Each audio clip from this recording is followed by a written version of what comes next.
நம்ம records of the TVK warriors, sorry vulgar warriors, இது வந்து 3வது கல்யாணம்.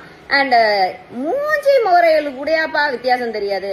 உங்க மேல தப்பு கிடையாது, 2 பேருமே இங்க குறை சொல்ல முடியாது. உள்ள ஏதோ நடந்திருக்கலாம். அவளுடைய என்ன சொல்றது, ஒவ்வொரு அசைவையும் அவ வாட்ச் பண்ணிட்டு. ஃபர்ஸ்ட் அவளுக்கு யார் சாய்ஸ்? குழந்தைங்க. அப்படி ஒரு லைஃப் அவ சங்கீதா.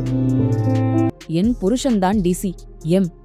சங்கீதா சொன்ன இந்த ஒரு வரி சமூக வலைதளங்களில் பெரிய பரபரப்பை உருவாக்கியிருக்கிறது. ஜூலி பேசிய கருத்துக்கு வந்த இந்த பதில் சாதாரண பிரபல மோதலை தாண்டி ரசிகர் உணர்ச்சி மோதலாக மாறியிருக்கிறது. குறிப்பாக விஜயின் அரசியல் பயணத்தோடு இந்த ஸ்டேட்மெண்ட் கனெக்ட் ஆனதால ரசிகர்கள் இதை மிகவும் தீவிரமாக விவாதிக்க ஆரம்பித்திருக்காங்க.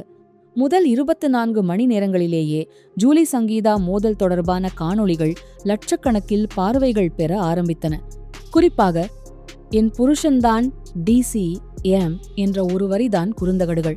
எதிர்வினை காணொளிகள் ரசிகர் பக்கங்கள் அனைத்திலும் வேகமாக பரவ ஆரம்பித்தது. சாதாரண கருத்து மோதலாக தொடங்கிய விஷயம் சில மணி நேரங்களிலேயே பெரிய இணைய விவாதமாக மாறிவிட்டது. விஜய் தற்போது அரசியல் பயணத்தில் இருக்கும் சூழ்நிலையும் இந்த விவாதத்திற்கு அதிக கவனம் கிடைக்க காரணமாக இருக்கிறது. அவரை சுற்றிய எந்த கருத்தும் சாதாரண சினிமா கிசுகிசுவாக இல்லாமல் பொதுமக்கள் பார்வை விவாதமாக மாறுகிறது.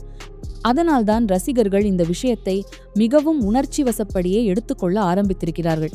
ஒரு பக்கம் ஜூலியின் கருத்தை ஆதரித்து சிலர் பேச, இன்னொரு பக்கம் சங்கீதா விஜயை ஆதரித்த விதம் ரசிகர்களிடம் அதிக ஆதரவை பெற ஆரம்பித்தது. சமூக வலைதளங்களின் வைரல் கலாச்சாரம் இந்த விவாதத்தை இன்னும் பெரிதாக்கியது. ஒரு சேனல் பரபரப்பான தலைப்புடன் காணொளி வெளியிட்ட உடனே பல சேனல்கள் அதையே வேறு தலைப்புகளிலும் படங்களிலும் வெளியிட ஆரம்பித்தன. அந்த தொடர்ச்சியான பகிர்வுகள்தான் மக்கள் மனதில் இதில் பெரிய விஷயம் இருக்கிறது என்ற உணர்வை உருவாக்குகிறது. கடைசியில் இந்த சர்ச்சை ஒரு விஷயத்தை தெளிவாக காட்டுகிறது. இன்றைய இணைய உலகத்தில் உண்மையை விட மக்கள் உருவாக்கும் பார்வைதான் வேகமாக பரவுகிறது. ஒரு கருத்து, ஒரு வைரல் காணொளி, ஒரு ரசிகர் எதிர்வினை, இவையே இன்று முழு கதையையும் உருவாக்க போதுமானதாக மாறிவிட்டன.